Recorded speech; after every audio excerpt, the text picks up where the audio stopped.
கர்த்தராகிய இயேசு கிறிஸ்துவின் இனிய நாமத்தில் அன்பின் வாழ்த்துக்கள். வந்து அவருக்கும் நன்றி உள்ளவனாக இருக்கிறேன். தொடர்ந்து வாங்க, முன்கூட்டி வாங்க கொஞ்சம் நேரம் உட்காந்துட்டு ஜெபிச்சுட்டு அப்புறம் தேவாராதனை பங்கு கொள்ள முயற்சி செய்யுங்க. இது கர்த்தர் கொடுத்த பெரிய பாக்கியம். நம்ம எல்லாம் கர்த்தருடைய சமூகத்தில் வருவதற்கு, நம்முடைய சொந்த மொழிகளில் நம்ம தேவனை ஆராதிப்பதற்கு தேவன் கிருபை கொடுத்திருக்கிறார். பல இடங்களில் இந்த மாதிரி வாய்ப்பு கிடையாது. அப்படி சபை இருந்தால் கூட நமக்கு சபைகள் கிடையாது. சிங்கப்பூரில் சர்ச் பில்டிங் இருக்கிற சபைகள் மிக குறைவு. விசேஷமாக இந்திய திருச்சபைக்கு அவ்வளோ பெரிய பில்டிங்ஸ்லாம் நிறைய சபைகளுக்கு கிடையாது. எல்லா வீடுகளில் தான் கூட்டிகிட்டு வந்துட்டுருக்காங்க. உங்களுக்கும் எனக்கும் கடவுள் பெரிய பாக்கியத்தை கொடுத்துருக்கிறார். அது மாத்திரம் கிடையாது, ஒரு ஊழியக்காரங்க அவங்க வச்சுருக்கிறாங்க. கடவுள்கிட்ட கிருபையானால எல்டர் ஒரு ஐயா இருக்கிறாரு. ஸோ ஊழியக்காரங்களாம் இருக்கிறீங்க, நிறைய பேர் இருக்கிறோம். வழி நடத்துவதற்கு ரொம்ப முக்கியம் என்னென்னு கேட்டால், இந்த சபை வந்து 43 வருட காலங்களாச்சு. ஒரு சபை நல்லா இருக்கணும்னா அதுக்கு நல்ல தலைவர்கள் இருந்திருக்கணும். நல்ல தலைவர்கள் இருந்தால் இந்த மாதிரி ஆசீர்வாதங்கள்லாம் இருக்காது. நம்ம தமிழ்நாட்டை பார்த்துட்டு இருக்கிறோம், உலகம் முழுவதும் பார்த்துட்டு இருக்கிறோம். தலைவர்கள் ரொம்ப முக்கியம்.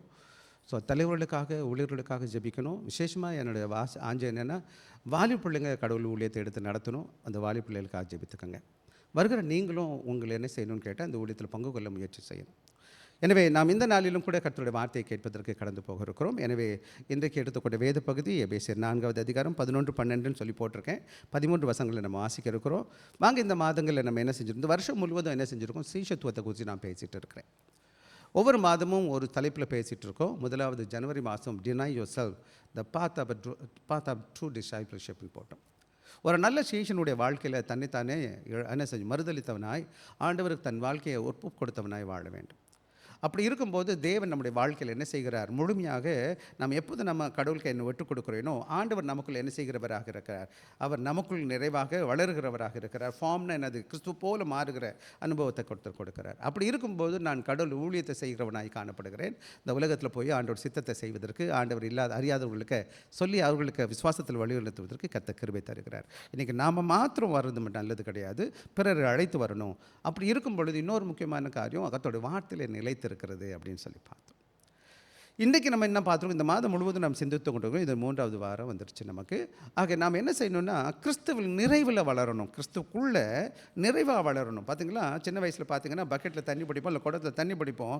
தண்ணியை பிடிச்சி பறிக்கும்போது என்ன செய்யும், அந்த தண்ணி நிறைஞ்சிக்கிட்டே வரும். பார்த்தீங்களா, அதே போல் ஆவிக்குரிய வாழ்க்கையில் நான் என்ன செய்யணும், ஆவியானவர் என்ன செஞ்சிட்ருக்கார், என்ன வழி நடத்திக்கிட்டே இருக்கிறார். ஆவிக்குரிய அறிவிலையும் முதிர்ச்சியிலையும் பக்குவத்திலும் வளர்ந்துக்கிட்டே வரணும்.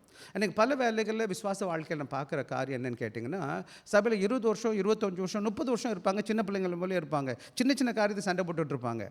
வேதம் கேட்டால் தெரியாது, ஜெபிக்க சொல்ல தெரியாது, பைபிள் என்ன இருக்குன்னு கேட்டால் தெரியாது. எத்தனை வருஷம் இருக்கிறாங்கன்னு கேட்டால் 20 வருஷம் 30 வருஷம் சொல்லுவாங்க. அது என்ன காரணம்னு கேட்டால், அவங்க விசுவாசத்தில் சிறு பிள்ளைகளாகவே இருக்கிறாங்க. அவரோட வாழ்க்கையில் சபைக்கு வருகிறாங்க, ஆனால் ஆண்டவருக்குள்ளே வளர்ந்தாங்களான்னு கேட்டால் வளரலை. அதனால தான் கோபம்லாம் மூக்கு மேலே வரும். அப்படி எது சொன்னாலும் கேட்க முடியாது, ஏன்னா பக்குவம் கிடையாது, முதிர்ச்சி கிடையாது. நீங்கள் பார்த்துக்கோங்க, நீங்கள் யாரை பற்றி. 2வது, இந்த மாதத்தில் பேசும்போது strive for the fullness of Christ அப்படின்னு போட்டிருக்கோம். ஆக நான் முழுமையாக கர்த்தர் போல மாற்றப்படணும்னா, நிறைவாக்கப்படணும்னு சொன்னால், முதலாவது என்னை தனிப்பட்ட வாழ்க்கையில் மறுரூபமாக்கப்பட்டிருக்க வேண்டும்னு பார்த்தோம்.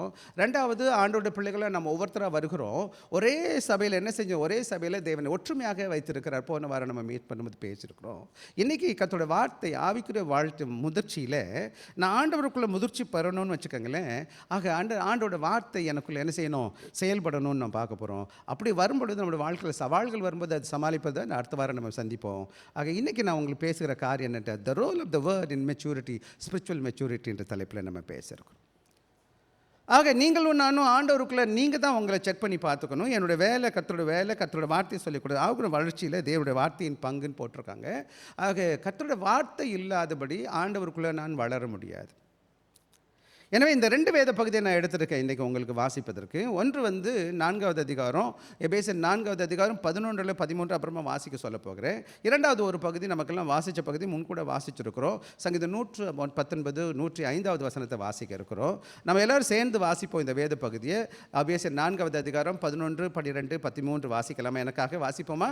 மேலும் நாம் அனைவரும் தேவனுடைய குமாரனை பற்றும் விசுவாசத்திலும் அறிவிலும் ஒருமைப்பட்டவர்களாகி கிறிஸ்துவின் நிறைவான வளர்ச்சியின் அளவுக்கு தக்கதாக பூரண புருஷராகும் வரைக்கும் பரிசுத்தவான்கள் சீர்பெறும் பொருட்டு சுவிசேஷத்தின் ஊழியத்திற்கு வேலைக்காகவும் கிறிஸ்துவின் சரீரமாகிய சபையானது பக்தி அடைவதற்காகவும் அவர் சிலரை அப்போஸ்தலராகவும் சிலரை தீர்க்கதரிசிகளாகவும் சிலரை சுவிசேஷகராகவும் சிலரை மேய்ப்பராகவும் போதகராகவும் ஏற்படுத்தினார். 2வது வசனம் சங்கீதம் 119 வாசிக்கலாம். 119 105. உம்முடைய வசனம் என் கால்களுக்கு தீபமும் என் பாதைக்கு வெளிச்சமாக இருக்கிறது. ஆங்கிலத்திலையும் போட்டிருக்கேன். Thy word is a lamp unto my feet and light unto my path. ஆக இதை தான் இன்றைக்கி நம்ம உங்களோட கூட பேச இருக்கிறேன். தயவுசெய்து கவனமாக கவனிக்கணும். சுருக்கமாக எனக்கு ரொம்ப பெரிய பிரச்சனை என்னென்னு கேட்டால், நான் சுருக்கமாக சரியான நேரத்தில் முடிக்கணும் என்பது என்னுடைய நான் எப்போவுமே நினைப்பேன். நான் சமயத்தில் கொஞ்சம் முன்னாடி பின்னாடி ஆகிடுது, மன்னிச்சுக்கோங்க. ஆனால் முடிஞ்ச மட்டும் என்னுடைய ஆசை என்னென்ன வேகமாக முடித்து கரெக்டான டயத்தில் முடிக்கணும்னு சொல்லி. A child may grow older in years, but without proper nourishment, growth will be weak and unhealthy. ஆக சில வேலைகளில் குழந்தைகளை பார்த்தீங்கன்னா, சில வேலைகள் பிள்ளைங்க வயசு ஆகிட்டே இருப்பாங்க, பெரிய வயசாகிட்டு இருப்பாங்க. இந்தியாவில் மற்ற இடங்கள்லாம் பார்த்தீங்கன்னா, விசேஷமாக எத்தியோப்பியா நாடுகளில் பார்த்துருப்பீங்கன்னா, பிள்ளைங்க வளர்ந்துருப்பாங்க. வயசை பார்த்தீங்கன்னா 10 வயசு 15 வயசுன்னு பார்த்தா நறுங்கின மாதிரி இருப்பான். என்னடா உன் வயசுக்கு ஏற்ற மாதிரி வளரலையே. உடம்பை பார்த்தா வத்தலும் தொத்தலுமா இருப்பான். பார்த்துருப்பேன், ஒல்லியாக இருப்பாங்க, நெரும்பல் எஞ்செல்லாம் தெரிஞ்சுட்டு இருக்கும். என்ன அர்த்தம்? ஏன் அப்படி இருக்கிறாங்க அவங்க? காரணம் என்னென்னா, சத்தான உணவு கிடைக்கல. அவனுக்கு சரியான சாப்பாடு கொடுக்கலன்னு சொன்னால் அந்த குழந்தையோட வளர்ச்சி எப்படி இருக்குன்னு கேட்டிங்கன்னா, பலகீனமாக வத்தலும் தொத்தலுமா இருக்கிற மாதிரி இன்றைக்கி நம்ம சரீரத்தில் என்ன ஹெல்த்தியாக இருக்கிற சந்தோஷம். எனக்கு நல்ல சாப்பாடு கொடுக்குறாங்க. காலையில் கூட டிரைவர் ஒருத்தர் நான் காரில் வந்துட்டு இருக்கும்போது அவர் பேசிகிட்டு இருந்தார். நான் சொன்னேன், people live in Singapore more then 100 years now. இந்த ப்ளூ ஜோன் ஒரு ஐடியா இருக்குது. ப்ளூ ஜோன் ஒன்று படிச்சிருப்பீங்களான்னு தெரியல. சிங்கப்பூர் என்னன்னு கேட்டால் ஒரு ப்ளூ ஜோனில் வந்துருச்சு. இந்த உலகத்தில் 6 இடம்தான் ப்ளூ ஜோன் இருக்குது. ப்ளூ ஜோன்னா என்னென்னா, 100 வயசுக்கு மேலே வாழ்கிற மக்கள் அதிகமாக இருக்கிற இடங்களில் இந்த ப்ளூ ஜோன் சொல்லுவாங்க. இந்த ப்ளூ ஜோன் எங்கே இருக்குன்னு கேட்டால் சிங்கப்பூர் கூட ஒன்று. அதை கூட என்னன்னு சொல்கிறான்னு கேட்டால் engineered blue zone, politically engineered blue zone சொல்கிறான். என்னது பொலிட்டிக்கலி என்ஜினியர்னா போய் படிங்க, ரிசர்ச் பண்ணுங்கள் என்னென்னு. இங்கே சிங்கப்பூரில் என்ன செய்கிறாங்க, மக்கள் 100 வயசு அதிகமாக வாழ்கிற மக்கள் இருக்கிறாங்க. ஏன் அப்படின்னு கேட்டால் கவர்மெண்ட் பாலிசிஸ் அப்படி இருக்குது. நல்ல மெடிக்கல், நல்ல சாப்பாடு, நல்ல துணிமணி, நல்ல சப்போர்ட். அதனால் நீண்ட நாட்கள் இந்த சிங்கப்பூரில் இந்திய மக்கள் வாழ்கிறாங்க. சாப்பாடு நல்லா இருக்குது, மருந்து மாத்திரை நிறைய இருக்குது, கையில் காசு இருக்குது. அப்படி இல்லைன்னா ஹோம்லாம் இருக்குது, ஏதோ வச்சுருக்கான்னு வச்சுக்க போதும். ஆக சிங்கப்பூர் நல்லா இருக்குது. 100 வயசு வர்ற மக்கள் நிறைய பேர் இருக்காங்க. சிங்கப்பூரில் 100 வயசுக்கு மேலே வாழ்கிறவங்க இருக்காங்க. ஸோ அப்படி பேசிட்டு வர இப்போ இன்றைக்கி என்னன்னு கேட்டிங்கன்னா, நல்ல உணவு இருக்குது, ஆசீர்வாதமான எல்லா வசதிகளும் இருக்குது. ஆனால் ஆவிக்குரிய வாழ்க்கையில் பார்க்கும்போது எப்படி இருக்குதுன்னு கேட்டிங்கன்னா, வத்தலும் தொத்தலுமா இருக்கிறாங்க. ஆவிக்குரிய வாழ்க்கையில் உண்மையிலே அதோட ஃபீலிங் என்னன்னு கேட்டிங்கன்னா, அந்த காலத்தில் நான் ஆண்டவரோட பிள்ளையாக சிறு வயதில் ஏற்றுக்கொள்ளும் பொழுது நான் பார்த்த ஆவிக்குரிய காரியத்தை இன்றைக்கி நான் சபைகளை பார்க்க முடியல. ஏன் அப்படின்னு எனக்கு தெரிந்தது. In the same way, believer may be active in church for many years, it remains spiritually immature if the word of God is neglected. சபைக்கு பல வருஷம் சபைக்கு வந்திருக்கலாம். You may be in the church for many years. You can boast yourself. பெருமை பாராட்டலாம். 100 வருஷம் 50 வருஷம் எங்கள் church நாங்கள் தான் கட்டணும். ஆனால் அப்போ கூட நீங்கள் என்ன செஞ்சுருக்கலாம், எட் ஸ்பிரிச்சுவலி ரிமைன் இம்மெச்சூர்ட். ஆவிக்குரிய வாழ்க்கையில் சிறுபிள்ளைத்தனமாக இருப்பீங்க, முதிர்ச்சி அடையாமல் இருப்பீங்க. அதுக்கு காரணம் என்னன்னு கேட்டிங்கன்னா, எப்படி நம்ம சரீரத்துக்கு உணவுக்கு நான் சாப்பாடு சாப்பிடணுமோ அதை போலவே வேத வசனத்தை நான் சிறப்பாக வசனத்தை கற்றுக்கொண்டே இருக்கணும். வார்த்தையை நான் போஷிக்கப்பட்டவனாய் காணப்பட வேண்டும். இன்றைக்கி நிறைய பேர் வரும்போது சடங்குக்காக வர்றாங்க, சபைகளுக்கு தெரியுமா வர்றாங்களே தவிர, சர்ச்சில் வந்து கொஞ்சம் நேரம் உட்காந்து பாட்டு பாடினா கிளுகிழுப்பி ஆகிடுச்சு, நான் சர்ச் முடிஞ்சு போச்சு, தோத்திரம் பாஸ்டர் நான் வந்துட்டு போயிட்டேன் அப்படின்னு சர்ச்சுக்கு அட்டெண்டன்ஸ் கொடுக்க வர்றது சில பேர் வந்துட்டு இருக்காங்க. பரவாயில்ல, நீங்கள் அட்லீஸ்ட் வர்றீங்களே, அதில் நான் சந்தோஷப்படுறேன். கொஞ்சம் பேர் வராமல் இருக்கிறாங்க, அதை பற்றி ரொம்ப வருத்தம் எனக்கு. ஸோ என்ன நடக்குதுன்னு கேட்டால், spiritual maturity is not automatic. ஆக ஆவிக்குரிய வளர்ச்சி என்பது ஒரு குழந்தை நல்லா வளரணும்னா அப்படியே வரவே வளராது. அதே போலவே ஆவிக்குரிய வளர்ச்சியில் முதிர்ச்சி அடையணும்னு கேட்டால், நீங்கள் சபையில் இந்த சபையும் சரி, எந்த சபைக்கு போனாலும் இந்த உலகத்தில் எந்த திருச்சபையும் பூரணமான திருச்சபை கிடையாது. எந்த சபைக்கும் ஒரு ஷார்ட்கட்டு கிடையாது. நீங்கள் ஒரே நாளில் நீங்கள் என்ன செஞ்சிடலாம், சப்ளிமெண்ட் கொடுக்குற மாதிரி கொடுத்து உங்களை புஷ்ஷுன்னு பெரிய ஆக்கலாம் ஆவிக்குரிய வாழ்க்கையிலன்னு கேட்டால், there is no supplement in spiritual walk. Supplement இருக்காப்பா? ஆமாம், எந்த டிஃபிஷியன்சி வந்தாலும் கொடுத்துடலாம், சஃபிஷியன்சி கொடுத்துடலாம். மேக்னீசியமா இல்லையா, விட்டமின் சி இல்லையா, அந்த சாப்பாடு இதை சாப்பிடுன்னு டாக்டர்கிட்ட கொடுத்தா மெட்டமின் கொடுத்துருவார். விட்டமின் டி இங்கே சிங்கப்பூரில் கொஞ்சம் குறைவு. உங்களுக்கு தெரியுமா விட்டமின் சி டி இல்லைன்னு சொல்லிட்டு, சரி அதை பற்றி இந்த மெடிக்கல் சைடில் நான் பேசலை. ஆனால் இங்கே ரொம்ப டிஃபிஷியன்சி இருக்குது. God has appointed me, that means his word. ஆவிக்குரிய உணவு மட்டும் கிடையாது. இந்த ஆவிக்குரிய முயற்சி என்ன செய்யுதுன்னு கேட்டால், இந்த வசனத்துக்கு நிறைய ஷேடு இருக்குது. ஒரு ஷேடு வந்து உணவு மாதிரி என்னுடைய வாழ்க்கையில், ஆவிக்குரிய வாழ்க்கையில் பலப்படுத்துறது. இன்னொன்று பட்டயம் மாதிரி ஏதாச்சும் வந்தால் என்னை எதிர்த்து நிற்கிறது.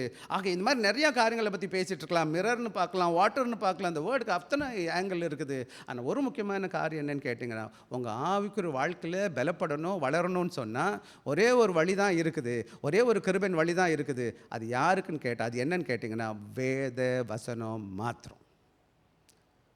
தெரிஞ்சால் கூட நம்ம செய்ய மாட்டோம், ரைட்? ஜெர்மனில், அதாவது யூரோப்பில் ஒரு கேத்தட்ரல் கத்துனாங்க. கேத்தட்ரல்னு தெரியுமா? பேராலயம். அதை எத்தனை வருஷம் கட்டி முடித்தாங்கன்னா 600 வருஷம் கட்டி முடிக்கிறாங்க. அதில் கல் தச்சர் இருந்தாங்க, ஸ்டோன் மேசன் சொல்லுவாங்க. அதில் யார் இருந்தாங்கன்னா, கார்பெண்டர்ஸ் இருந்தாங்க, கிளாஸ் மேக்கர்ஸ் இருந்தாங்க, இன்னும் நிறையா பேர் இருந்தாங்க. அவங்க என்ன செய்கிறாங்க, ஜெனரேஷன் ஆஃப்டர் ஜெனரேஷனாக வேலை பார்த்துக்கிட்டே இருக்கிறாங்க. ஒரு வயசான ஐயா உட்காந்து ஒரு கஷ்டப்பட்டு வேலை பார்த்துட்ருக்கார். அப்போ அங்கே சுற்றி பார்க்க வந்தவர் பார்த்துட்டு சொல்கிறாரு, என்ன இவ்வளோ நீங்கள் யாருமே உங்களை பார்க்கல, யார் உங்களை பார்ப்பா, நீங்கள் இந்த வேலையை முடியும் போது பார்க்க மாட்டீங்க, எதுக்கு நீங்கள் கஷ்டப்பட்டு வேலை பார்த்துட்ருக்கீங்க அப்படின்னு கேட்கும்போது அவர் சொன்னார், the mason replied, and looking up, I'm not building for them, I'm building for God, he sees. அவர் சொன்னது, கடவுள் பார்க்கலையே, அப்படி நீங்கள் ஏன் கட்டுறீங்கன்னு சொன்னதுக்கு, நான் மக்களுக்காக கட்டலை, நான் கடவுளுக்காக கட்டிகிட்ருக்கேன். மக்கள் என்னை பார்க்கலன்னா பரவாயில்லண்ணா, அவர் பார்த்துட்ருக்காரு. அன்பான சகோதரே, நானும் நீங்களும் இந்த சபையை கட்டிக்கிட்டு இருக்கிறோம். இன்னொன்று நல்லா புரிஞ்சுக்கணும், நம்ம எல்லாரும் சேர்ந்து கட்டிகிட்டு இருக்கோம். கட்டிடும் சிற்பிகள் நாம், கட்டிடுவோம் கிறிஸ்து இயேசுவுக்காய். மரத்தை ரம்பத்தால் அறுத்தல்ல, ஆணியை சுத்தியால் அடித்தல்ல. அப்படின்னு எப்படி நான் அடிக்கணும் போகிறோம்? கடவுளோட அன்பால், கடவுளோட கிரியையால், கடவுளோட செயலால் நம்ம எல்லாரும் ஒவ்வொரு செங்கலை எடுத்து வைக்கிறோம். ஒவ்வொரு செங்கலை எடுத்து வைக்கிறோம்னு வச்சுக்கோங்களேன். நீங்கள் எல்லோரும் ஆண்டோட பில்டிங்கில் வேலை பார்த்துட்ருக்கீங்க, மறந்துடக்கூடாது. ஆனால் என்ன வேலை பார்க்குறோம் என்பது தான் கேள்வி. ஒவ்வொருத்தருக்கும் வெவ்வேறு ரோல் கொடுத்துருக்காரு ஆண்டவர் சபைக்குள்ளே. வீட்டுக்குள்ளே பார்த்தீங்கன்னா அம்மா அப்பா 2 பிள்ளைங்க இருக்காங்கன்னா, they have to play role. அப்போ தான் அது ஒரு குடும்பம். அப்போ குடும்பம் அதே போல் தான் சபை என்பது என்னன்னு கேட்டிங்கன்னா, நான் வந்தமா போனமா இருக்கக்கூடாது. அதுக்கு பதிலாக என்ன பண்ண போகிறோன்னு கேட்டிங்கன்னா, நானும் நீங்களும் ஆண்டோட வசனத்தை கேட்டு அவரோட வார்த்தைகளை என்ன செய்யணும்? Every believer is stone Mason. Here, crucial truth, the word of God is both our blueprint, our tool. ஆக இந்த வேத வசனம் நம்ம எல்லாரும் ஸ்டோன் மேஷன்னா எப்படி, இதில் கொத்தனார் மாதிரி வேலை பார்த்துட்ருக்கோம், அல்லது கார்பெண்டர் மாதிரி வேலை பார்த்துருக்கோம், கிளாஸ் ஒர்க்கராக இருக்கலாம், எலக்ட்ரிஷியனாக இருக்கலாம், அது ஏதோ ஒரு வேலை பார்த்துட்டு உட்காந்துருக்கலாம். ஆனால் எல்லாருக்கும் ரோல் இருக்குது. ஆனால் ப்ளூ பிரிண்ட் என்னன்னு கேட்டால், இந்த வேத வசனம் தான் சொல்லுது. ப்ளூ பிரிண்ட்னா என்னது? இந்த சபை எப்படி கட்டப்படணும்னு யார் கற்றுக் கொடுக்குறேன்? எனக்கு ஏசுசாமி அது வசனத்தில் கட்டிருக்க. எப்படி தான் கட்ட முடியும்னு கேட்டிங்கன்னா, அந்த வார்த்தையின் மூலமாக தான் கட்ட முடியும். ஆக நீங்களும் நானும் ஆவிக்குரிய வாழ்க்கையில் மென்மேலும் வளரணும், முதிர்ச்சி அடையணும்னு சொன்னால் என்ன பண்ணியிருக்கணும்னு கேட்டிங்கன்னா, இந்த வேத வசனத்தை நான் கிரமமாக கற்றுக்கொண்டு இருக்க வேண்டும். இன்றைக்கி நிறையா பேர் லீடர்ஷிப்பில் வரணும் விரும்புகிறாங்க. அது தவறு கிடையாது, வந்துடுங்க. ஆனால் வசனத்தை கற்றுக்கங்க. கவர்மெண்ட்டில் நீங்கள் இந்த ஃப்ளைட்டில் போயிருப்பீங்களாம்மா? ஃப்ளைட்டில் போயிருக்கீங்களா எல்லோரும்? கொஞ்சம் பேர் போயிருக்க மாட்டீங்க. போனீங்கன்னா பரவாயில்ல, எல்லாருக்கும் வாய்ப்பு கிடச்சிச்சு. நிறையா பேர் ஃப்ளைட் இப்போலாம் ஏறிட்டோம். எத்தனை பேருக்கு விருப்பம் உங்கள் பைலட் வந்து எங்கேயுமே ட்ரைனிங் போகாமல், என்னம்மா அவருக்கு ட்ரைனிங் போகாமல், அவர் எதுக்கு ரொம்ப பஸ்ஸில் அவருக்கு டிரைவர் ஓட்டவே தெரியாது, ஆனால் அவர் தான் டிரைவர். வாங்க உட்காருங்க பிரதர், நான் உங்கள் வண்டியில் உட்காந்துக்கிறேன். எவ்வளோ தைரியமாக போவீங்கம்மா? இந்த உலகத்தில் உள்ள காரியத்துக்கு நடத்துறதுக்கு அவனுக்கு ப்ராப்பராக ட்ரைனிங் கொடுத்து, அவனை சர்டிஃபை பண்ணி, அவன் சரியாக ஓட்ட மாட்டான்னு கற்றுக் கொடுத்து, அவனுக்கு ஒரு பேரில் அவன் சீனியர் பைலட் ஒன்று வச்சு, அவன் பின்னாடி கீழே உட்கார வச்சு, அவனுக்கு ப்ராப்பராக ட்ரைனிங் கொடுத்து, அவனை வழி நடத்தி, அவனை பெரிய ஆளாக்கி, அவனுக்கால கான்ஃபிடென்ஸ் வரவதை அண்டர்ஸ்டடி பண்ணாமல் அவனை விட மாட்டானுங்க இந்த உலக காரியங்களில். ஆனால் கடவுளோட காரியத்தில் எப்படின்னு கேட்டால், நேற்று வந்தவன் இன்றைக்கி பெரிய பாஸ்டர், நான் பாஸ்டர், என் பேச்சு தான் நீங்கள் கேட்கணும். எப்படியா? என்னையா சொல்லுது பைபிள்? தடி எடுத்தவெல்லாம் தண்டல்காரன்னு ஒன்று சொல்லுவாங்க. எனக்கு நினச்சவெல்லாம் எடுத்துக்கிட்டு வந்துட்டு, நான் பெரிய பாஸ்டர், எங்கள் பாஸ்டர், நான் 20 வருஷமாக இங்கே இருக்கிறேன், இப்போவும் ஒரு குப்பையும் தெரியல எனக்கு. நான் உண்மையை சொல்லிடுறேன். எனக்கு இப்போ பயந்துக்கிட்டே இருக்கிறேன். இன்றைக்கும் நான் பயப்படுறேன். என்னடா இன்னும் நம்ம இப்படி நல்லா செய்ய மாட்டோமே, இன்னும் நல்லா செய்யணுமே, எனக்குள்ள வருத்தம் இருக்குது. நேற்று ராத்திரி கூட நான் சொல்லியிருந்தேன், நம்ம நல்லா செய்யலை. என்னால் முடிஞ்ச மட்டும் நான் ட்ரை பண்ணுறேன். இன்னும் குறை இருக்குன்னா நிறைய குறைகள் இருக்குது. ஒன்றுமே தெரியாமல் வந்துட்டு எப்படி? கற்றுக்கங்க. கடவுள் உங்களை வேணான்னு சொல்லலை, நானும் வேணான்னு சொல்ல மாட்டேன். எனக்கு ஆசை தெரியுமா, எல்லோரும் ஊழியம் பார்க்கணும், எல்லோரும் கடவுள் ஊழியத்தை சிறப்பாக செய்யணும். ஆனால் கிரமமாக கற்றுக்கங்க. கற்றுக்கிட்டே என் கூட வாங்க, எனக்கு முன்னாடி வாங்க, நான் உங்களை பின்னாடி போய் உட்காந்துக்கிறேன். I will go behind. I don't like, எனக்கு வந்து நான் தான் இங்கே நிற்கணும்னு ஆசையே கிடையாது எனக்கு. ஆனால் நீங்கள் கற்றுக்காமல் கற்றுக்கலையே என்ன பண்ணிடுவீங்க? ஏரோப்ளேனே ட்ரைனிங் இல்லாத ஆள்கிட்ட ஏரோப்ளேன் விட்ட மாதிரி எங்கேயோ போய் இடிச்சிருவான். அவன் மட்டும் செத்து தொலைஞ்சா பரவாயில்லம்மா, அத்தனை பேரும் போயிடுவான். ஒன்று நல்லா புரிஞ்சுங்க, உங்கள் ஊழியக்காரருக்கு சத்தியம் தெரியல, சத்தியத்தில் உண்மையாக இல்லைன்னு கேட்டால் உங்களெல்லாம் அவர் நரகத்துக்கு கூட்டிகிட்டு போகிறான்னு அர்த்தம். அவரும் போவார், அவர் கூட வந்த ஃப்ளைனில் வந்தவங்க எல்லோரும் போவாங்க. இது சபை என்பது ஆண்டோடைய கட்டடம். இந்த ஆண்டோட ஊழியத்தில் விளையாடுறது இடம் கிடையாது. ஆண்டோடைய வசனம் அழகாக சொல்லிக் கொடுக்குது. அப்போ அந்த வேத ஊழியக்காரனுக்கு சத்தியம் தெரியலைன்னு சொன்னால் அவன் எப்படி சத்தியத்தோட வழியை நடத்துவான்? இது அதை குறித்து தான் இன்றைக்கி நான் உங்களோடு கூட பேச போகிறேன். வாசிக்கலாம் எனக்கு எடுத்தவங்க இந்த பாருங்கள், இந்த முக்கியமாக இதை சொல்லிவிட்டு நான் வந்துடுறேன். இதை பின்னணியாக வாசிக்கும் போது எபேசியர் என்ன சபை, எபேசியர் திருச்சபைக்கு பவுல் எழுதும்போது கிறிஸ்தவ முதிர்ச்சி, கிறிஸ்தவரை how Christ nurtures his church towards maturity. ஆண்டவர் நிறைய காரியங்கள் பவுல் பேசிகிட்டே வர்றார் 13 அதிகாரங்களில். 4வது அதிகாரங்கள் வரும்போது அவர் என்ன பேசுகிறாருன்னு கேட்டால், நீங்களாம் ஒற்றுமையாக இருக்கணும்னு பேச வருகிறார். ஒற்றுமையாக எப்படி தான் இருக்க முடியும்னு கேட்டிங்கன்னா, வேதத்தை கிரமமாக கற்றுக்கொண்டால் மட்டும்தான் ஒற்றுமையாக இருக்க முடியும். அவர் என்ன சொன்னார் நமக்கு எல்லாத்துக்கும் தெரிஞ்சால் தானே நம்ம எல்லாம் ஒரே டைரெக்ஷனில் போவோம். அவர் என்ன சொல்கிறதுன்னு எனக்கு ஒன்றுமே தெரியலன்னா நான் ஒரு டைரெக்ஷனில் இருப்பேன், இன்னொரு டைரெக்ஷன் இன்னும் அவர் இருப்பார். இன்றைக்கி நிறையா பேருக்கு டைரெக்ஷன் ப்ராப்ளம் என்னன்னு கேட்டிங்கன்னா, நான் உலகத்தில் இருக்கிறேன், நான் வச்சுக்கோங்களேன், டிஃப்ரெண்ட் டிபார்ட்மெண்ட்டில் வேலை பார்த்துட்ருக்கேன், டிஃப்ரெண்ட் வேர்ல்டில் வேலை பார்த்துட்ருக்கேங்க. உங்களுக்கு டிஃப்ரெண்ட் எக்ஸ்போஷர் அண்ட் எக்ஸ்பீரியன்ஸ் இருக்குது, எல்லாம் நல்லது, வச்சுக்கோங்க, அது தேவைப்படும் அந்த இடத்துக்கு. ஆனால் இங்கே வரும்போது என்ன வந்துடணும், நம்ம எல்லோரும் புக்குக்கு வந்துடணும். எந்த புக்குக்கு? வேத புத்தகத்துக்கு வந்துடணும். இதுதான் எனக்கு வழிகாட்டியாக இருக்கணும். நம்ம எல்லாருக்கும் பல வேலைகள் என்ன, எங்கள் மெடிக்கலில் நாங்கள் இப்படி தான் பண்ணோம், எங்கள் காலேஜில் இப்படி தான் பண்ணுவோம், எங்கள் கம்பெனியில் உங்கள் கம்பெனியில் பண்ணுங்கய்யா, யார் வேணான்னுது? இந்த கம்பெனியில் இந்த ஒருத்தம் இந்த ஒரே புத்தகம் மட்டும்தான் பயன்படுத்தணும். இதில் சொல்லலையா நம்ம செய்யக்கூடாது, இதில் சொன்னால் நம்ம செய்யணும். அப்போ இதில் என்ன சொல்லியிருக்குன்னு தெரியணுமா இல்லையா நமக்கு? ஆக சபை நல்லா ஆவிக்குரிய வாழ்க்கையில் நர்ச்சர் ஆகணும்னு சொன்னால், அப்போ மெச்சூரிட்டி முதிர்ச்சி வளரணும்னு சொன்னால், இந்த வேத வசனத்தை நான் கர்த்தருடைய வார்த்தை கற்றுக்கணும். அதுதான் சொல்கிறாரு. இதெல்லாம் யார் யார் கொடுத்துருக்கேன்னு சொல்ல போகிறாரு. அதே போல் சங்கீதம் 119 105 என்ன சொல்லுது? கர்த்தருடைய வார்த்தை சொல்லுது, இந்த வசனம் ஒவ்வொரு நாளும் எனக்கு சாட்சியாக இருக்குது பிறருக்கு முன்பாக வாழ்வதற்கு, அது என்னோட வழி நடத்துகிறதாய் காணப்படுகிறது. எனவே இந்த 2 வேத பகுதியை நான் அங்கங்கே வாசிக்க போகிறேன். Word of God is the both instrument of God uses, the light believer walks by. ஆக இந்த வேத வசனம் என்னோட ஆவிக்குரிய வாழ்க்கையில் ஒரு கருவியாக பயன்படுத்தப்படுது ஆவிக்குரிய முதிர்ச்சி அடைவதற்கு.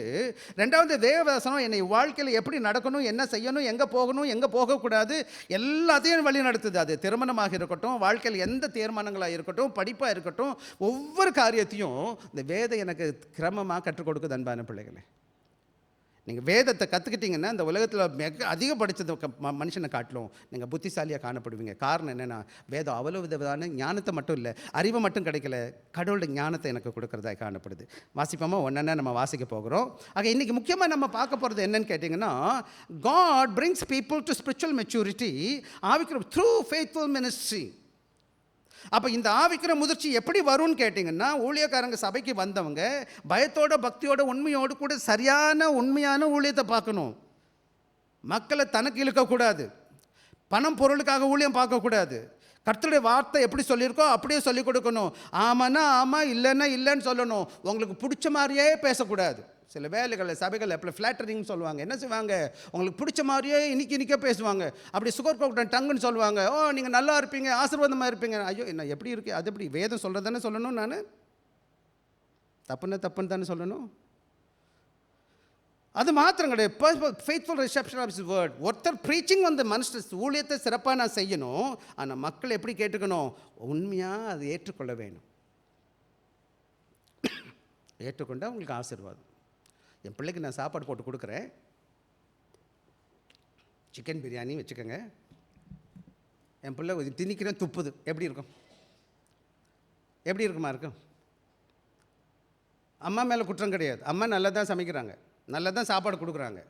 அது எப்போ பார்த்தாலும் துப்பு துப்புன்னு எப்படி இருக்குன்னு நினைக்கிறீங்க அந்த பிள்ளை? இப்படி தான் நம்மலாம் இருக்கோம். சரி போட்டுமா தான் வாங்க ஒன்றா போயிடுவோமா? வாங்க. முதலாவது வசனம் 13 வாசிப்போம். அவர் சிலரை அப்போஸ்தலராகவும் சிலரை தீர்க்கதரிசிகளாகவும் சிலரை சுவிசேஷகராகவும் சிலரை மேய்ப்பராகவும். ஆக முக்கியமான ஊழியம் என்னன்னு கேட்டிங்கன்னா, the word is given through the word God appointed servants. ஆக இந்த காரியத்தை நல்லா கவனமாக கவனிக்கணும். இந்த சபை ஆண்டவருடைய திருச்சபை, ஆண்டவருடைய தருச்சபையை கர்த்தர் என்ன செய்கிறாருன்னு கேட்டிங்கன்னா, ஒரு சில சுருக்கமாக நான் போயிட்டு சொல்லணும்னு நினைக்கிறேன், அதனால இங்கே வச்சுக்குவோம். Key truth, Christ himself gives the leaders to the church. ஆக இந்த சபையை யார் ஏற்படுத்தினார்? அந்த வசனம் சொல்லும்போது சொல்லுது, அவர் என்ன சொன்னார்? ஏற்படுத்தினார்னா யார் ஏற்படுத்தினது? ஆண்டவரே ஏற்படுத்துகிறார். 13வது வசனம் மறுபடியும் பார்க்குறேன். சிலரை அப்போஸ்தலராகவும் சிலரை தீர்க்கதரிசிகளாகவும் சிலரை சுவிசேஷகராகவும் சிலர் மேய்ப்பராகவும் போதகராகவும் ஏற்படுத்தினார். ஆக சபையை யார் உருவாக்குகிற தலைவர்கள்னு கேட்டிங்கன்னா, நானும் நீங்களும் கிடையாது.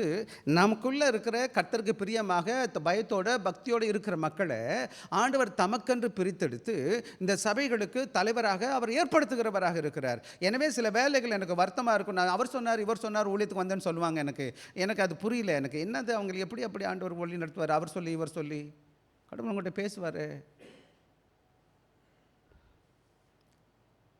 பக்குவம் இல்லாமல் இருக்கிறாங்க. அதுக்கு காரணம் வேறு ஏதாச்சும் இருக்கலாம். போயிட்டு போகுது. சபையில் ஒரு தலைவனும் இந்த இடத்துல நிற்க முடியாது அவரோட அனுமதி இல்லாமல். நான் உங்களுக்கு சொல்லித்தரேன். அப்படியே அவன் சுயமாக நின்னான்னா ரொம்ப நாளைக்கு நிற்க மாட்டான். கொஞ்சம் பேர் உயமாக வந்து நிற்பாங்க, நான் பார்த்துருக்கேன். சுய பலத்தில் வந்து நிற்பாங்க. அவங்களுக்கு கர்த்தர் துரத்திடுவார். கடவுள் ஏற்படுத்துகிறவராக இருக்கிறார். அது மட்டும் கிடையாது. These officers not for control but for care. என்னத்துக்காகன்னு கேட்டிங்கன்னா, இதில் 4-5 ஊழியங்கள் கொடுத்துருக்கு. அப்போஸ்தல ஊழியம்னா என்னன்னு கேட்டிங்கன்னா, ஃபவுண்டேஷனல் சர்ச் பிளான்டிங் லீடர்ஸ். அப்போஸ்தல உபதேசம் இல்லாமல் இன்றைக்கி இருக்க புதிய திருச்சபை, இந்த புதிய ஏற்பாடு திருச்சபை இருக்காது. அவங்க தான் என்னன்னு கேட்டிங்கன்னா அஸ்திபார உபதேசம் பண்ணவங்களா இருந்தாங்க. Prophet, those who speak God's truth with timely relevance. ஆக ப்ராஃபட்ஸ் யாராக இருந்தாங்கன்னு கேட்டிங்கன்னா, இந்த அலுவலகங்களில் 5 காரியங்கள் சொல்லப்பட்டிருக்கு. இதெல்லாம் எதுக்குன்னு கேட்டால், அன்னைக்கு என்ன தேவையோ அதை புரிஞ்சுக்கிட்டு தேவ ஆவியான அனுகிரகத்தை கூட என்ன செஞ்சாங்க? தீர்க்கதரிசிகள் பேசினாங்க. Evangelist specially appointed to proclaim gospel to unconverted. என்னதுன்னு கேட்டால், ரட்சிக்கப்படாத இடங்களுக்கு போய் ஆண்டோட வசனத்தை சொல்லிக் கொடுக்குறது தான் யாருடைய வேலை? சுவிசேஷனோட வேலை. இன்றைக்கி சுவிசேஷர் சர்ச்சாக சுற்றுறாரு. ஏன்னு கேட்டால், ரட்சிக்கப்பட்டவங்களுக்கு பிரசங்கம் பண்ணுறதுக்கு என்ன செய்கிறாரு? இன்றைக்கி சுவிசேஷ ஊழியம் எங்கே கிடையாதுன்னு கேட்டால், சபைக்கு உள்ளே கிடையாது, சபைக்கு வெளியில். சுவிசேஷம் எங்கே போய் சொல்லணும்? ரட்சிக்கப்பட்டவங்களுக்கா ரட்சிக்கப்படாதவங்களுக்கா? சுவிசேஷகர்னு போட்டிருப்பார். சர்ச்சாக போகிறார். அவர் என்ன பண்ணுறாரு? அவர் ஏதோ பண்ணிகிட்டு இருக்கார். அவர் விட்டுருவோம். நம்ம தயவு செய்து கவனமாக இருக்கணும். 4வது 5வது காரியம் தான் பார்க்குறோம். Pastor shepherd who care for the flock. போதகருடைய வேலைன்னு கேட்டால், இந்த திருச்சபையை ஒரு அப்பா மாதிரி ஒரு அம்மா மாதிரி கவனிக்கணும், பராமரிக்கணும், பாதுகாக்கணும், போஷிக்கணும். ஷெப்பர்டோட வேலை என்னன்னு கேட்டால், ஷெப்பர்ட் பாஸ்டர்ன்ற வார்த்தை ஒன்றும் கிடையாது, மெய்ப்பன்னு பேர். மெய்ப்பன்னா என்ன செய்கிறான்? மந்தை எப்படி மேய்க்கிறானோ, மந்தையோட மெய்ப்பனோட வேலை 3 முக்கியமான வேலை இருக்குது. ஒரு ராஜாவோட வேலையும் 3 முக்கியமான வேலை இருக்குது. அதே போல் என்ன செய்யணும்? ஒரு மந்தையை மேய்க்கிறவன் அதை பாதுகாக்கிறான், பராமரிக்கிறான், போஷிக்கிறான். ஒரு ராஜாவோட வேலை என்னது? அதுதான் ராஜாவோட வேலையும். ஆக நீங்களும் நல்ல டீச்சர் என்ன பண்ணுறாருன்னு கேட்டிங்கன்னா, those who explain and apply scripture. அவர்கள் என்ன போதிக்கிற போஸ்டர்கள் என்ன இருக்கான்னு கேட்டால், அவங்க இந்த பாஸ்டர் வேலையும் இந்த டீச்சர் வேலையும் ரெண்டும் ஒன்னோட ஒன்று இணைந்த வேலை. கிரேக்க வேர்டில் இது என்ன செய்யுதுன்னு கேட்ட, pastor teachers are the word ministers. ஆக போதகரும் டீச்சர் என்ன செய்யணும்? வார்த்தையே மையமாக வச்சு சண்டே ஆஃப்டர் சண்டே இந்த சபைக்கு வருகிறீங்க, காலையில் ஒவ்வொரு ஞாயிற்றுக்கும் வர்றீங்க, ரொம்ப சந்தோஷம் நீங்கள் வர்றதுக்கு. இந்த ஊழியக்காரங்களை யாராக நின்று இருந்தாலும் பல வேளை நான் மற்றவங்களை அனுமதிக்கிறதுக்கு காரணம் அவங்களை உருவாக்கணும் என்பதற்காக. ஆக என்ன நினைக்கிறேன்னு கேட்டால், அவங்க ஃபெய்த்ஃபுல்லாக பயத்தோட பக்தியோட உண்மையோட கர்த்தரோட வசனத்தை சத்தியத்தை சத்தியமாக படிச்சுட்டு வந்து வேதத்தை எந்த விதமான கலங்கமில்லாத ஞானப்பாலை எப்படி கொடுக்கணும்? தேவனோட வசனத்தை தேவனோட வசனமாக கர்த்தருக்கு பிரியமாக ஆண்டோட பிள்ளையோட ஆசீர்வாதத்திற்காக கொடுக்கணுமே தவிர தனக்கு பிரியமாக அவன் இஷ்டத்துக்கு பேசக்கூடாது. ஆக இந்த காரியத்தை நீங்கள் நல்லா பார்த்தீங்கன்னு கேட்டிங்கன்னா, word as a tool of the for the gift. இதை தேவன் என்ன செஞ்சார்? அந்த ஐந்து விதமான ஊழியங்களுக்கு சபைக்கு அன்பளிப்பாக கொடுத்துருக்கிறாரு, ஈவா கொடுத்துருக்கிறாரு.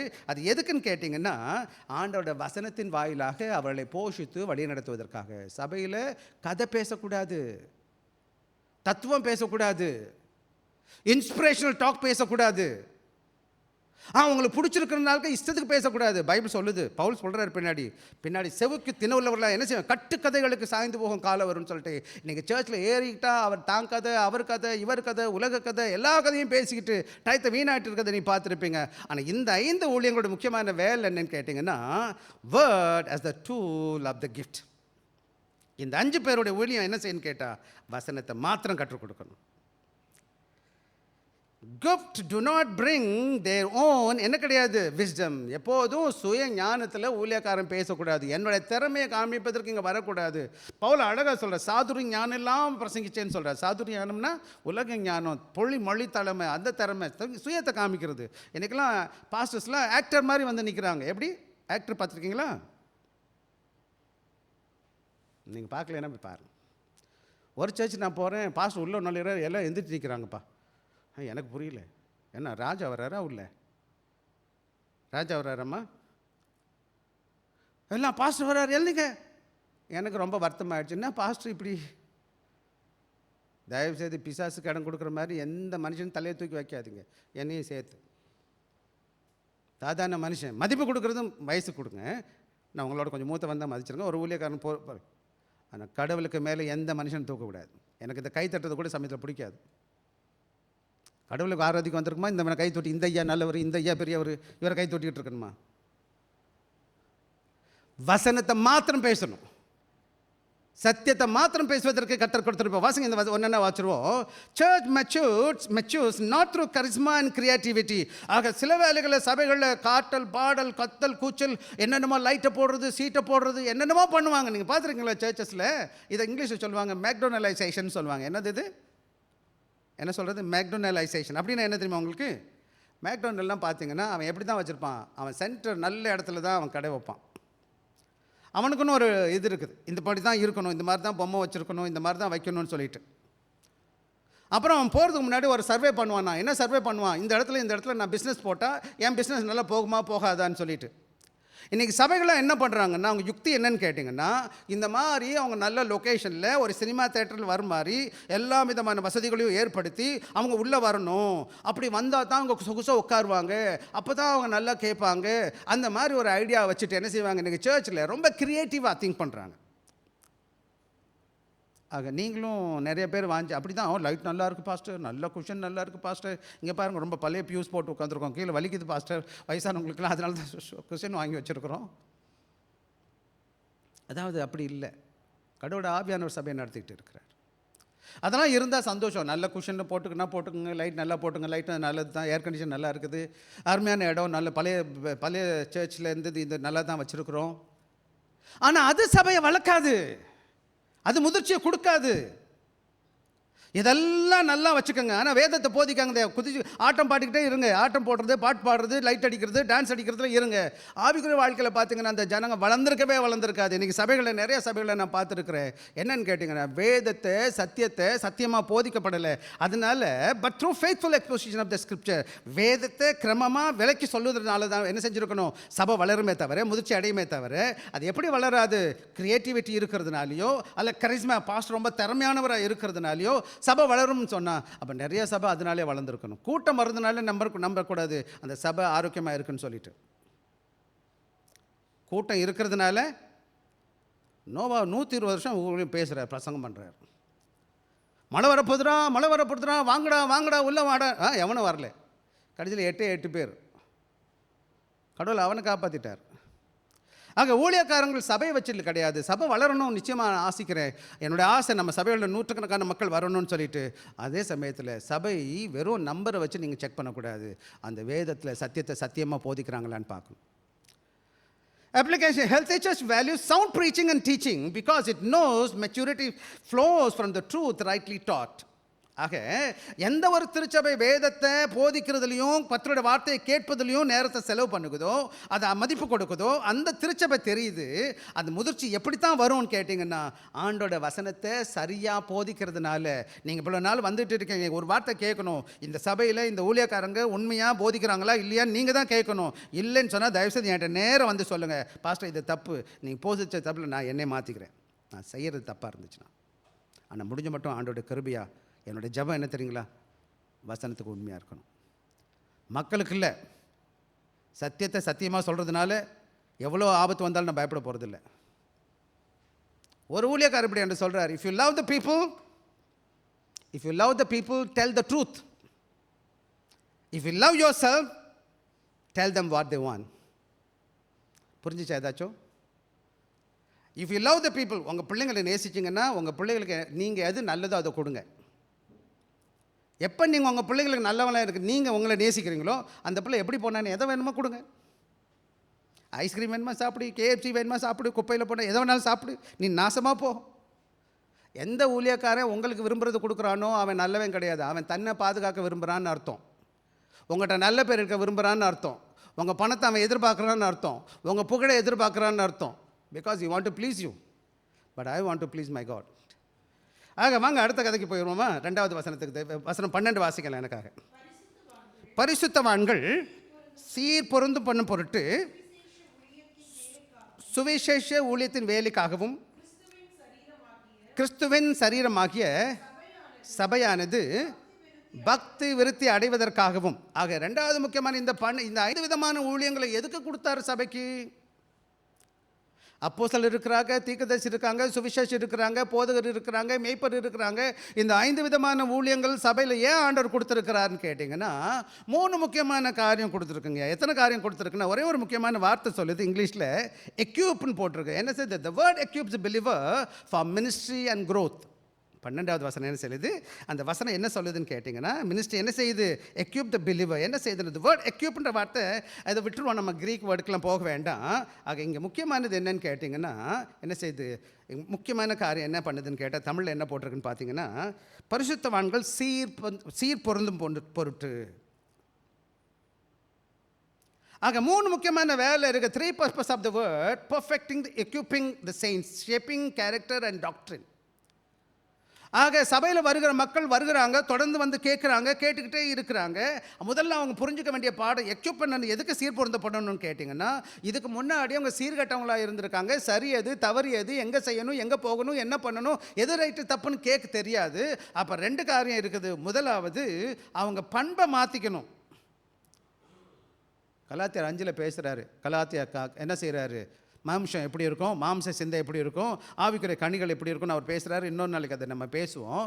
ஆக இன்றைக்கி சபைகளில் வரும் பொழுது கிறிஸ்தவர்களாகிய நாம் ஆண்டவரை அறிகிறதுக்கு முன்னாடி கோபம் அந்த எதோ இருந்துச்சு இல்லையா, அதெல்லாம் மனசில் விட்டுட்டு ஆண்டோட பிள்ளைகளாக வந்த பிறகு என்னை நான் கிறிஸ்துவ போல மாற்றுவதற்கு ஒப்பு கொடுக்குறேன். ஆண்டவர்கிட்ட சொல்லணும், ஆண்டவரே என்ற இந்த கோபம் இருக்கும், மன்னிங்க ஆண்டவர், எடுத்துருங்க சுவாமி. ஏமாத்துறது, பொய் சொல்கிறது, திருடு வேணாம் ஆண்டவரே, உமக்கு பிரியமாக இருக்கணும் சுவாமி. ஒருவன் கிறிஸ்துவுக்குள்ள இருந்தால் புது சிருஷ்டியாக இருக்கிறது போல் என்னை புதுசாக மாற்றுங்க. மாற்ற வேணாமா நம்ம லைஃப்பில்? பண்பில் மாற்றம் என்ன? அதாவது என்னுடைய மாற்றம் எப்படி தான் நடக்கும்னா, என்னுடைய பண்பில் மாற்றம் தான். என் பேச்சில், என் செய்கையில், உடையில் தான் மாற்றப்பட முடியுமே தவிர நான் அப்படியே தான் இருப்பேன், நான் ரட்சிக்கப்பட பிறகு நான் உங்கள் வாழ்க்கையில் பூரணமான ரட்சிப்பு உண்மையாக ஏற்படலை. அப்புறம் 2வது முக்கியமான டாக்டரின் சொல்லுவாங்க, கொள்கை அடிப்படையில். இன்றைக்கி எது வேணாலும் நம்பிக்கிட்டு இருந்தேன், எங்கே போனாலும் எதுவும் சரின்னு உட்காந்துட்டு இருந்தேன். அப்படி இருக்கக்கூடாது. விசேஷமாக இந்த சீர்திருத்த சபையில், இந்த சபை பேர் ரிஃபார்ம் ஃபெய்த்னு சொல்லுவாங்க. ஆக சீர்திருத்தம் என்றால் வேதத்தின் அடிப்படையில் போதிக்கப்படுகிற திருச்சபை மாத்திரம் கிடையாது, வேதம் சொல்லுகிற கருத்துக்களுக்கு, சத்தத்துக்கு, கொள்கைகளுக்கு நாம் கீழ்ப்படியணும். எது வேணாலும் இல்லை, இதுக்கு முன்னாடி எனக்கு தெரியாது, பரவாயில்லை, இப்போ எனக்கு கற்றுக் கொடுக்க ஆள் இருக்காங்க, வாங்க எப்போ வேணாலும் என்னை வந்து கேளுங்க, இல்லை என்னிட்ட கேளுங்க, எங்களால் முடிஞ்ச மட்டும் நிச்சயமாக அவங்களை வழி நடத்த முயற்சி செய்வோம். இன்றைக்கி எதை எடுத்தாலும் நம்பக்கூடாது. Preparing believer for service, every member involve. வாசிங்க அந்த பகுதியை மறுபடியும் 12 எனக்கு வாசிங்கம்மா மறுபடியும். பரிசுத்தவான்கள் ஆக பரிசுத்தவான்கள்னு யார்? நீங்கள் தேவ திருச்சபைக்கு ஒன்று கூடி வருகிறீங்க. தேவன் சபையில் தேவன் உங்களை எல்லாம் இணைத்திருக்கிறார். எதற்காக இணைத்திருக்கிறார்? அதனால சீர்பொருந்த பண்ணுவதற்காக, சிறந்த பண்புள்ளவர்களாக, தேவ சத்தியத்தை சத்தியமாக தெரிந்து கொண்டு, அதுக்கப்புறம் என்னன்னு கேட்டிங்கன்னா ஊழியத்தின் எல்லாரும் சேர்ந்து ப்ரிப்பேரிங் பிலீவர் ஃபார் சர்வீஸ். இங்கே வந்து சபைக்கு வந்துட்டோம் இல்லையா, சபையில் வந்து எல்லாரும் தங்களால் இயன்ற காரியங்களை சபையில் ஊழியம் செய்யணும். என்ன முடியுமோ அதை செய்யலாம். நம்ம முதலே நான் சொல்லியிருக்கேன், நீங்களாம் ஊழியக்காரங்க சபைக்குன்னு சொல்லிட்டு. சின்ன வயசில் குழந்தைகள் சிறு குழந்தைகளாக இருக்கும்போது நம்ம ஒன்றும் சொல்ல மாட்டோம். அப்புறம் வளர்ந்த பிறகு சின்ன சின்ன வேலைகள் நம்ம கொடுப்போம். அதை செய்ய, இதை செய்ய, அங்கே போ, இங்கே போ, அதை பண்ணு, இதை பண்ணுன்னு சொல்லுவோம். பிள்ளை வளர்ந்துட்டான், 25 வயசு வரை அப்பாக்கிட்ட அம்மாட்ட கேட்குறான், அம்மா பால் பாட்டில் கொண்டு வாங்கம்மா. எப்படிம்மா இருக்குது பால்? எத்தனை அம்மாவுக்கு சந்தோஷம், 25 வயசில் என் பிள்ளை பால் மட்டும்தான் கொடுக்குறான், பால் டப்பாவில், பால் புட்டியில், பாட்டில் மிக்ஸ் பண்ணி தம்பி குடிடா, படுத்துக்கிட்டே இருடா, எந்திரிக்காதடா. 25 வயசு, நல்லா இருக்கும்ல பேக்கிறதுக்கு. ஒன்றும் செய்ய மாட்டார், அம்மாவுக்கு தான் செய்யணும். ஆனால் எந்த பிள்ளைன்னா, சில பிள்ளைங்க பார்த்தீங்களா வளர்ந்துருக்காது, புத்தியிலே வளர்ந்துருக்காது, உடம்பு வளர்ந்துருக்காது, டிசபிள் சில்ட்ரனாக இருப்பாங்க, அதாவது சேலஞ்ச் என்ன செய்வாங்க, ஸ்பெஷல் சைல்டு இருப்பாங்க. அந்த பிள்ளைக்கு அம்மா பாவம். ஒரு அம்மா பார்த்துட்ருக்கேன், ஒரு அம்மா இத்தனை பையனை இடுப்பில் தூக்கி வச்சுட்டு வர்றாங்க. ரொம்ப வளர்ந்துருக்குறான், பெரிய சைஸாக இருக்கிறான், அம்மா தூக்க கூட முடியல, பட் தூக்கி பழகிட்டாங்க அந்த பிள்ளைய, சின்ன வயசுலேருந்து தூக்குறது போல். அந்த பையன் இந்த அம்மாவோட உயரமாக இருக்கிறான், தூக்கிட்டு வர்றாங்க. ஆனால் எனக்கு ரொம்ப வருத்தம் என்னதுன்னா, அந்த அம்மாவோட உள்ளத்தை நான் யோசித்து பார்த்தேன். எவ்வளோ வருத்தமாக இருக்கும்ல. ஐயோ, என் பிள்ளை 20 வயசுமா இப்படி இருக்கானே. இங்கே சிங்கப்பூர் இந்த சபையில் ஒரு அம்மா இருக்காங்க, வயசான அம்மா இருக்காங்க, ரொம்ப வயசாகிட்டாங்க. அவங்க மகன் வந்து 3வது மகன் வந்து அவளை உடம்பு இல்லை, அது நல்லா இல்லை அவளுக்கு. அந்த அம்மாவுக்கு அந்த அம்மாவுக்கு அந்த மகளை குறித்து ரொம்ப பாரம். ஸோ என்ன நான் சொல்ல வருகிறேன்னு கேட்டிங்கன்னா, ஒரு பிள்ளை வளர்ந்துருச்சுன்னு எப்படி எனக்கு தெரியும்னு கேட்டால், அந்த பிள்ளை தானாக சில காரியங்களை செய்ய ஆரம்பிச்சிடும். எந்த பொறுப்பும் நான் சபையில் கொடுக்க முடியும். இன்றைக்கி நீங்கள் பாடுறீங்க, இசைக்கருவி வாசிக்கிறீங்க, பிஏ சப்போர்ட் பண்ணுறீங்க, எல்லாரும் எல்லா காரியமும் செய்ய முயற்சி செய்யும்போது அது எனக்கு பார்க்கும்போது நீங்கள் வளர்ந்துருக்கீங்கன்னு ஒரு அடையாளம் தம்பி, அடையாளமா. நீங்கள் முதிர்ச்சி அடைஞ்சிருக்கீங்கன்னா அது பக்குவத்தை காமிக்கிறீங்க. இல்லை நான் சிலர் எப்படி இருப்பாங்கன்னு கேட்டால், 25 வயசு வர கூட அப்படியே உட்காந்துக்கிட்டு எனக்கே நீங்கள் கொடுங்க, நாங்கள் கொடுங்க, எல்லாருக்கும் நான் எல்லாத்தையும் சப்ளை பண்ணணும், எனக்கு கம்ப்ளைண்ட் பண்ணுவாங்க. என்ன நீங்கள் கேட்கவே இல்லை, நீ இத்த தண்டி ஆளை மற்றவங்களை கேட்க விடப்பா. வந்த நாள்லேருந்து சின்ன நாள் ஒரே மாதிரி உன்னை வழி நடத்த முடியுமா? என்னது 3வது வாசிங்கம்மா எனக்குன்னு.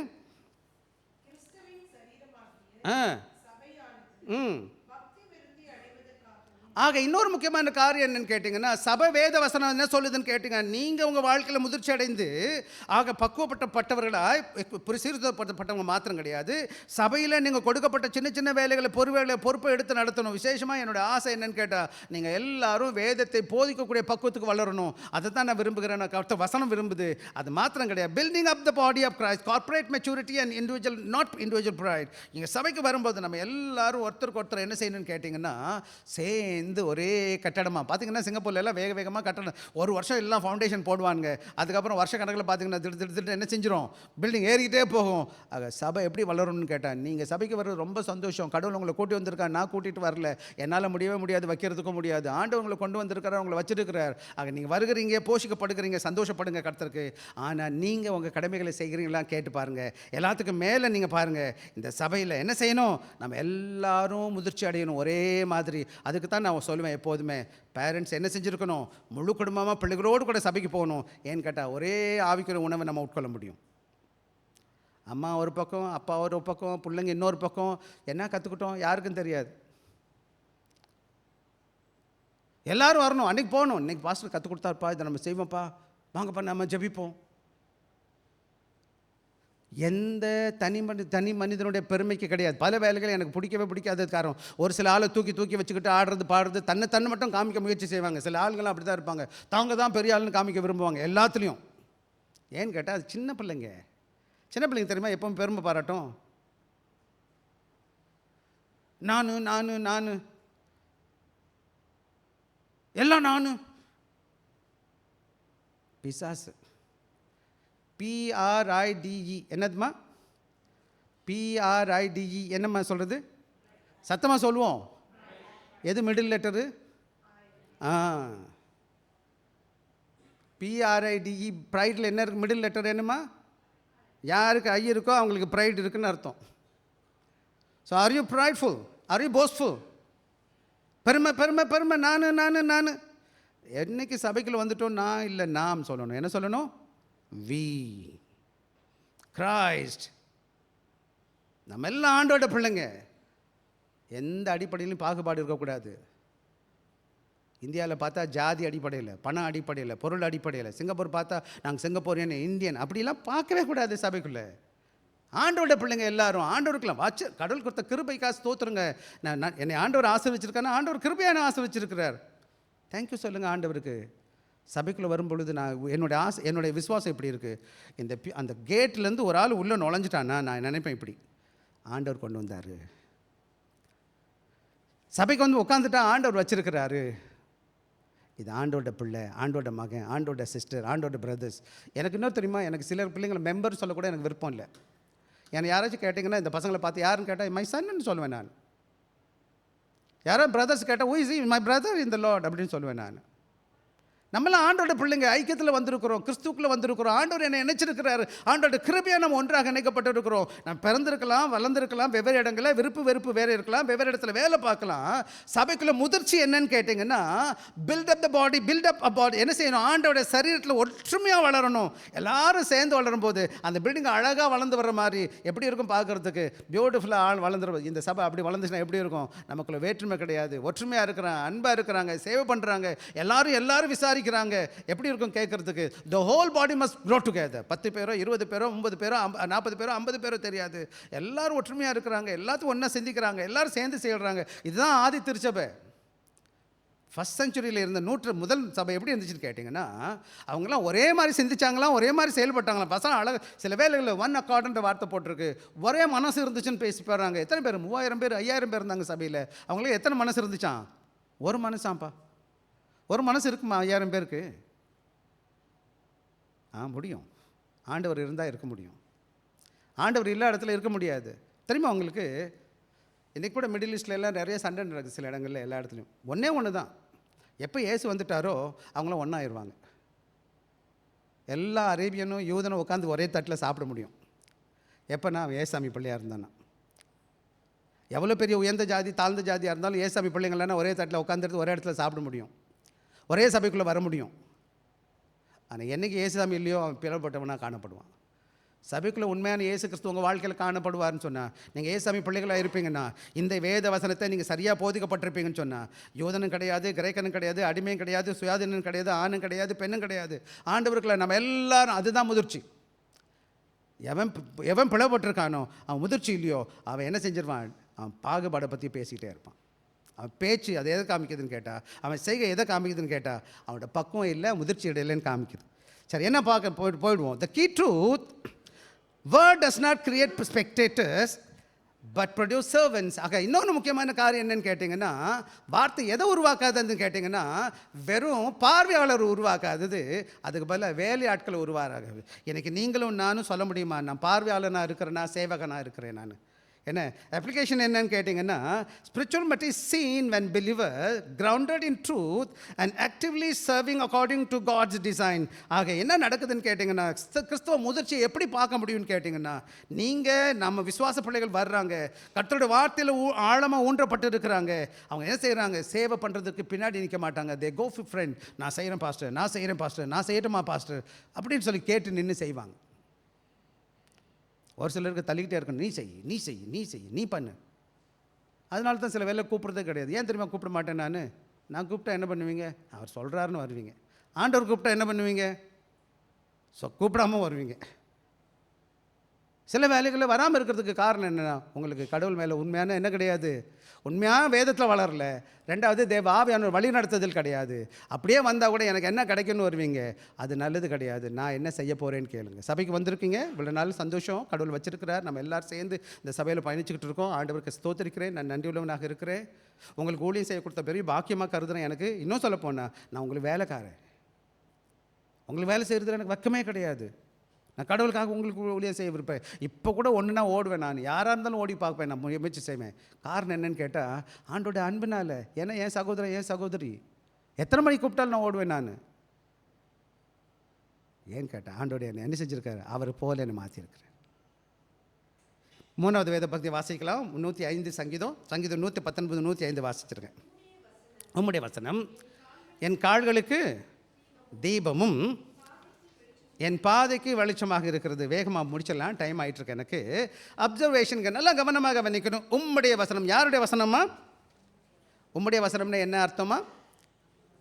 ஆண்டோடைய வசனம். இது என்னுடைய வசனம் கிடையாது. இந்த வேத வசனத்தை நான்லாம் எழுதிட்டு வரல. அவ்வளோலாம் ஞானம் எனக்கு கிடையவே கிடையாது. அப்பா இதை படிக்கும்போது புதிராக இருக்குது, பெருங்கடலாக இருக்குது. இந்த வேத வசனம் யாருடைய வேத வசனமா? அப்போ நம்ம கையில் இருக்க எல்லா புத்தகமும் யாருடைய புத்தகமா? ஆண்டவர் கொடுத்ததுமா. அப்போ ஆண்டோட வசனம் என்ன செய்யுதுன்னு கேட்டிங்கன்னா, இது ஆண்டவர் எனக்கு கொடுத்துருக்கிறார். ஏன் இந்த வேதத்தை நான் பார்க்கணும்? இது ஏன் இதை நான் போதிக்கணும்? ஏன் இந்த வேதத்தை எனக்கு கடைபிடிக்கணும்னு கேட்டால், இது என்னுடைய வசனம் கிடையாது. இன்னொன்று நான் சொல்கிறேன், இந்த வேத வசனம் 3500 வருஷம் இன்றைக்கி 3500 வருஷம் முன்னாடி கொடுக்கப்பட்டிருக்கு. எனக்கு 2000 வருஷம், எத்தனையோ ஆயிரக்கணக்கான வருஷம் நின்றுருக்கு. நான் போயிடுவேன். நான் என் பிள்ளைகள் என்ன செய்யும்? என் பிள்ளைகள் கொடுத்து போகிற சொத்தாக இருக்கும். அது மாத்திரம் கிடையாது, இந்த வேத வசனம் என்ன செய்யாது? அழியவே அழியாது. அவரோட வார்த்தை எப்போதும் நிற்கும். வானம் பூமி ஒழிந்து போனாலும் இந்த வார்த்தை ஒருபோதும் ஒழியாது. அப்போ என் பிள்ளைகளுக்கு கொடுக்க வேண்டிய சரியான சொத்து என்னதுன்னு கிடைக்கிறீங்க? தங்க வெள்ளியா? வீடா? பொன் பொருள்? என்ன கொடுத்தா எவ்வளோ நாள் நிற்பான்? இன்றைக்கி இதுவும் சொல்லி கொடுத்துட்றேன், எல்லாம் அழிச்சிருவான் அவன் பிள்ளைங்க. ஒன்று மட்டும் அழிக்கவே முடியாது. இந்த வேதத்தை உங்கள் பிள்ளைகளுக்கு கருத்தாக கற்றுக் கொடுங்க. இதுக்காக செலவு பண்ணுங்க. ஒவ்வொரு வீட்லேயும் ப்ரேயர் இருக்கணும், ஒவ்வொரு வீட்லேயும் ஜெபம் இருக்கணும், வேத வாசிப்பு இருக்கணும். ஒவ்வொரு வீட்லேயும் பைபிள் வீட்டில் இடத்துல வச்சுருக்கணும். இன்றைக்கெல்லாம் நம்ம வீட்டில் ஃபஸ்ட்டு இடத்துல டிவி போட்டி இருக்குது பெருசாக. எல்லா போட்டியும் இப்போ எல்லோரும் போய் உட்காந்து சோஃபா போட்டிருப்பாங்க. எல்லாம் ஒரே டைரெக்ஷன், எங்கே? டிவி போட்டிக்குள்ளே போகுது. இப்போ இன்னொரு டைரெக்ஷன் வந்துருச்சு, ஒரே சோஃபாவில் உட்காந்துக்கிறது, எல்லாம் நோண்டுறது, மணிக்கணக்கில் நோண்டுறது, உருட்டு உருட்டு உருட்டு. இதுக்கு பதிலாக இதை உருட்டுங்க. அப்புறம் இன்னொன்று, எனக்கு இந்த சாஃப்ட் காப்பி பைபிள் எனக்கு அவ்வளோ பிடிக்காது. இதை பாருங்கள், அழகாக பிடிப்பேன், எழுதுவேன், நோட் பண்ணுவேன். எனக்கு இது பிடிக்கும் பைபிள். நான் தப்பி தவிர செத்து போயிடுவேன்னு வச்சுக்கோங்க, எப்போன்னு தெரியாது. என் பையனுக்கு சொல்லுவேன், டே இதாண்டே சொத்து வச்சுக்கடா. அவன் என் பிள்ளைக்கு என் பேரை தவிர அது கூட கொடுக்கல. எங்கள் தாத்தா, அவங்க தாத்தா சொத்துடா, இந்த வச்சுக்கடான்னு சொல்லி கொடுப்பேன். இதை கொடுத்தா 2வது வருஷம் தூக்கி போட்டு இது பழசு வேஸ்ட் ஆச்சு. இன்னும் 2-3 வருஷம் கழிச்சு இது ஒர்க் பண்ணாது. நான் விருப்பப்பட்டு கொடுத்தா கூட அவன் தூக்கி குப்பையில் போட்டுருவான். போடாட்டி கூட ஒன்றும் பிரயோஜனம் இருக்காது, ஏன்னா அது ஃபங்க்ஷன் ஆகாது. இன்றைக்கி எல்லாம் இந்த கம்பெனிக்காரங்க நான் நல்லா தெரியும், 2-3 வருஷத்துக்கு அப்புறம் இது வேலை பார்க்காது. சாஃப்ட்வேர்லாம் அப்டேட் ஆகிடும். இந்த சாஃப்ட்வேர் அப்டேட் பண்ணவே முடியாது. பண்ண முடியுமா? 3400 வருஷமாக நிற்குது. இன்னும் 3000 இல்லை, 1000 வருஷம் 10,000 வருஷம் கூட நிற்கும். எத்தனை வருஷம் எல்லாம் நிற்கும். சத்தியம். சரி, வாசிங்க, ஒன்று வாசிப்போம். The lamp shows the next step. இந்த லேம்ப் என்ன பண்ணுதுன்னு கேட்டிங்கன்னா, இந்த பாதத்துக்குன்னு சொன்ன பிறகு இந்த பாதம் எதை காமிக்குதுன்னு கேட்டாங்கன்னா, அது என்ன பண்ணுதுன்னு கேட்டிங்கன்னா, அந்த பாதம் எதை காமிக்குதுன்னு கேட்டிங்கன்னா, என்னோடய ஒவ்வொரு அடிக்கும் எப்படி நடக்கணும், என்ன பண்ணணும் என்பதை காமிக்குது. ஒவ்வொரு ஸ்டெப்பை காமிக்குது. அதே போல் என்ன செய்யுதுன்னு கேட்டால், என்ன சொல்லுதுன்னு கேட்டிங்கன்னா, அந்த வேதத்தில் சொல்லுது ப்ரெசன்ட் கைடன்ஸ்னு சொல்கிறாங்க.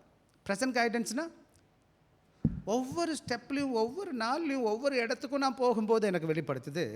த நெக்ஸ்ட் ஸ்டெப், அது present guidance. Light reveal the direction ahead. அது என்ன செய்யுது? ஃபியூச்சர் டைரக்ஷன் சொல்லுது. உமது வார்த்தை என் கால்களுக்குன்னா நியர்பை, என் பாதைக்குன்னா என் ஃபுல் எதிர்காலத்துக்கும். So God's word provides clarity in confusion. ஆக இன்றைக்கி நான் எப்படி வாழணும்னாலும் சரி, இனிமேல் நான் வாழ்கிறது எப்படி வாழ்கிறதா இருந்தாலும் சரி, இந்த வேத வசனத்தில் உங்களுக்கு வழிநடத்துதல் இருக்குமானா, இந்த வேதத்தில் நல்ல கிரவுண்டிங் இருக்குமானா, இந்த வேத வசனத்தில் சரியான தெளிவு உங்களுக்கு போதிக்கப்பட்டிருக்குமான்னு சொன்னால், நீங்கள் உங்களால் எந்த உலகத்தில் புயல் அடித்தாலும், காற்றடித்தாலும், எவ்வளோ பெரிய சவால் வந்தாலும், உங்களுக்கு வேத வசனத்தின் வழிநடத்துதல் இருக்கிறதுனால எப்படிப்பட்ட குழப்பமான சூழ்நிலை கூட உங்களுக்கு தெளிவாக வழிநடத்தப்படுவீங்க. இது எப்படி இருக்குன்னு கேட்டிங்கன்னா, கண்ணை கட்டி காட்டில் விட்டால் கூட எங்கே போடலாம், சரியான டைரக்ஷன் கிடைச்சிரும். பல வேலைகளை மக்கள் என்ன பண்ணுவாங்கன்னு கேட்டிங்கன்னா, சரியான வழிகாட்டி கிடையாது. எங்கெங்கேயோ போய் கேட்பாங்க, அவர் சொல்கிறாரா, இவர் சொல்கிறாரா. இன்றைக்கி கலை வேலைகளில் கடவுளை அறியாத காலங்களில் நீங்களாம் எப்படின்னு எனக்கு தெரியாது, சோசியம் பார்க்குற ஒரு வழக்கம் இருந்துச்சு. நாங்கள் சின்ன வயசில் எங்கள் அம்மா பார்ப்பாங்க, போய் அவன் கையை கத்துறது. அவனுக்கே அவனை பற்றி ஒன்றும் தெரியாது. அவனுக்கே எதாவது தெரியுமா அவனை பற்றி? அவன் அவங்க மொட்டை அடிக்கிறதுக்கு கையை பார்த்துட்டு எதாவது கதை சொல்லுவான். நிறையா ஜனங்க என்ன செய்யுதுன்னா, இந்த மாதிரி கிறிஸ்தவ ஊழியர்கள் இப்படி இருக்குது. அந்த பாஸ்டர் ஜெபிப்பார், இந்த பாஸ்டர் ஜெபிப்பார். அவன் களவாணி பசங்க. இது வேதம். இந்த வேதம் பிடிங்க. எந்த ஊழியக்காரன் பின்னாடி ஓடாதீங்க. எவன் ஒருத்தன் பணம் பதவி ஏதாச்சும் எதிர்பார்க்குறான்னா அவன் நல்ல ஊழியக்காரன். கள்ள ஊழியக்காரன். 21வது வருஷம் நின்று பேசிகிட்டு இருக்கேன். உங்கள்கிட்ட ₹1 வாங்கினது கிடையாது, வாங்க விரும்பினதும் கிடையாது, விருப்பமும் கிடையாது. எனக்கு விருப்பம் இல்லை உங்கள் காசில். நீங்கள் நல்லா இருக்கணும், அது மட்டும்தான் எனக்கு விருப்பம். உங்களுக்கு வாழ்க்கையில் வெளிச்சம் வேணும்னு சொன்னால், சத்தியம் வேணும்னு சொன்னால், சரியாக வழி நடத்தப்படணும்னு சொன்னால், இந்த சத்தியத்தை பிடிச்சிக்கோங்க. இந்த வசனம் ஒவ்வொரு நாளும் உங்களை வழி நடத்தும், வாழ்க்கை முழுதும் உங்களை வழி நடத்தும். சில பேர் புதிதாக இருக்கிறீங்க, உங்களுக்கு இந்த வேதத்தை குறித்து சரியாக தெரியல, எனக்கு நல்லா தெரியும், ஆனால் வாங்க நான் கற்றுத்தரேன், நம்ம எல்லாம் கற்றுக்குவோம். பைபிள் எடுங்க, ஒரு நாள் ஒவ்வொரு வேத பகுதியை வாசிங்க. அந்த வேத வசனம் உங்களுக்கு அந்த நேரத்தில் புரியாட்டி கூட டைம் வரும்போது சரியாக புரிய ஆரம்பிக்கும். கடவுள் உங்களை வழி நடத்துவார். ஆக ஒவ்வொரு ஊழியக்காரன் என்ன செய்யணும்? Christian work, the word guides believer walk, plus daily walk. ஒவ்வொரு நாள் வாழ்வதற்கு உதவி செய்து, அவன் வாழ்க்கை முழுவதும் வாழ்வதற்கு உதவி செய்து. எனவே maturity is not Marley knowing scripture but walking in it. என்னன்னு செய்யணுமா? அதை நடக்கிறது. ஆக நாலேஜில் மட்டும் வச்சுருந்தா பத்தாது. சில பேர் சொல்லுவாங்க பைபிள் அப்படி சொல்லுது இப்படி சொல்லுது. எல்லாருக்கும் தெரியும் அப்படி சொல்லுது இப்படி சொல்லுதுன்னு. அதுபடி நடக்கிறது கீழ்ப்படியும். Application போயிடுவோமா? Believer grow mature when decisions, attitude, actions shaped by God's word rather than feeling a culture. ஆக பல வேலைகளில் இன்றைக்கி வசனத்தை கற்றுக்கொண்டு நம்ம இருக்கிற ஒவ்வொரு தீர்மானமும், நம்முடைய பண்புகளும், நம்முடைய செயல்பாடுகளும் கர்த்தருடைய வார்த்தையால் மாற்றப்பட்டவர்களாக காணப்படணுமே தவிர, ஆக நான் இப்படி ஃபீல் பண்ணுறேன், உணர்கிறேன், அல்ல இந்த உலகம் அப்படி தான் செய்யுது அப்படின்னு நீங்கள் செஞ்சீங்கன்னா நீங்கள் தவறான வழிகளில் இருக்கிறீங்க. பல வேலைகளில் உலகம் கண்டதை காமிக்கும். விசேஷமாக டிவியில் வருது, ஆட் வருது பார்த்தீங்கன்னா, ஃபோனில் ஆட் வருதுலாம் பார்த்தீங்கன்னா, ஆடெல்லாம் என்ன செய்யுதுன்னா இந்த உலகத்தின் காலங்கள் சொல்லிட்டு இருக்கு, இதை வாங்குங்க, அதை வாங்குங்க, அதை பண்ணுங்க, இதை பண்ணுங்கன்னு சொல்லுது. ஆக இந்த சத்தியம் நிரந்தரமான காரியத்தை வழி நடத்திட்டு இருக்கு. அந்த ஆடு மாற காலங்கள் போக போக மாறி போயிடும், அவன் வேலையை முடிச்சுட்டு போயிடுவான். ஆனால் இந்த வார்த்தை அதுவே மாறாது. ஆக உங்கள் தீர்மானமாக இருக்கட்டும், உங்களுடைய செயல்பாடுகளாக இருக்கட்டும், உங்கள் பண்புகளாக இருக்கட்டும், நீங்கள் செய்கிற ஒவ்வொரு காரியமும் எதில் இருக்கணும்னு கேட்டிங்கன்னா இந்த வேதத்தின் வாயிலாக இருக்கணும். ஆக ஒன்று தான் நீங்கள் செய்யணும், இதை ஒவ்வொரு நாளும் வாசிக்கணும். வாசிக்கிறது மாத்திரம் பத்தாது, அதை முயற்சி செய்யணும் வாழ்வதற்கு. அதை தான் உங்கள் பிள்ளைகளுக்கு கற்றுக் கொடுக்குற சொத்தாக இருக்கணும். எனவே நம்ம முடிப்போம் இந்த வேலையில். ஆக 13லேருந்து 15 வரை நீங்கள் வாசிப்பீங்கன்னா அந்த வேதம் நம்ம வாசிப்பீங்கன்னு சொன்னால், பவுல் என்ன சொல்லுகிறாருன்னு கேட்டால், Paul's argument is clear, the word protects from false teaching. ஆக இந்த வேதத்தை சரியாக இருக்குமானா தவறான உபதேசத்திலிருந்து அவரை நம்மை பாதுகாக்கிறார். வேர்ட் ஸ்டெபிலைஸ் ஃபெய்த், நம்முடைய விசுவாசத்தை நிலைப்படுத்துகிறது. Word produce growth in Christ. ஆக நான் அந்த வார்த்தை வசிக்கும் போது அந்த வார்த்தை என்னுடைய ஆவிக்குரிய வாழ்க்கையில் மலர செய்கிறது. 3 காரியம் நம்ம பார்க்குறோம். 1, தப்பான உபதேசத்திலிருந்து பாதுகாக்குது. 2வது, என்னுடைய விசுவாசத்தை ஸ்திரப்படுத்துது. 3வது, ஆவிக்குரிய வளர்ச்சியை என் வாழ்க்கையில் என்ன செய்யுது? ஊக்குவிக்குது. ஆக முடிச்சிருவோமா?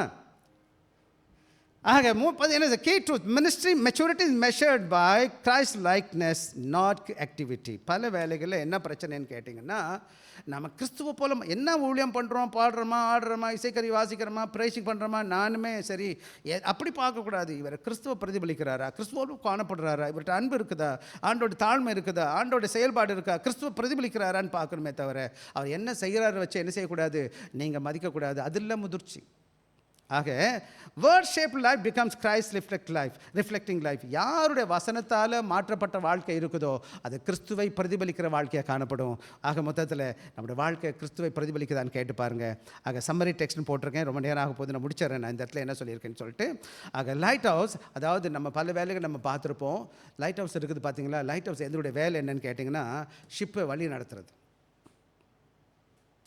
அது என்ன செய்யணும், அது எந்த டைரக்ஷனில் இருக்குது. சில வேலைகள் இந்த லைட் ஹவுஸோட முக்கியமான வேலை என்னன்னு கேட்டிங்கன்னா, ஆபத்தில் போகாதபடி பார்த்துக்கணும். அதே போல் வித்தவுட் லைட் இட்ஸ் எக்ஸ்பீரியன்ஸ் செய்யல ட்ரிஃப்ட் இன்டு டேஞ்சர். சில வேலைகளில் நல்ல ட்ரெயினான பேசஞ்சர், அதாவது மாலுமி இருந்தால் கூட, கப்பல் தலைவன் இருந்தால் கூட, லைட் ஹவுஸ் இல்லைன்னா என்ன செஞ்சிருவான், அவன் கூட இழந்து போயிடுவான், வழிகாட்டத்தை.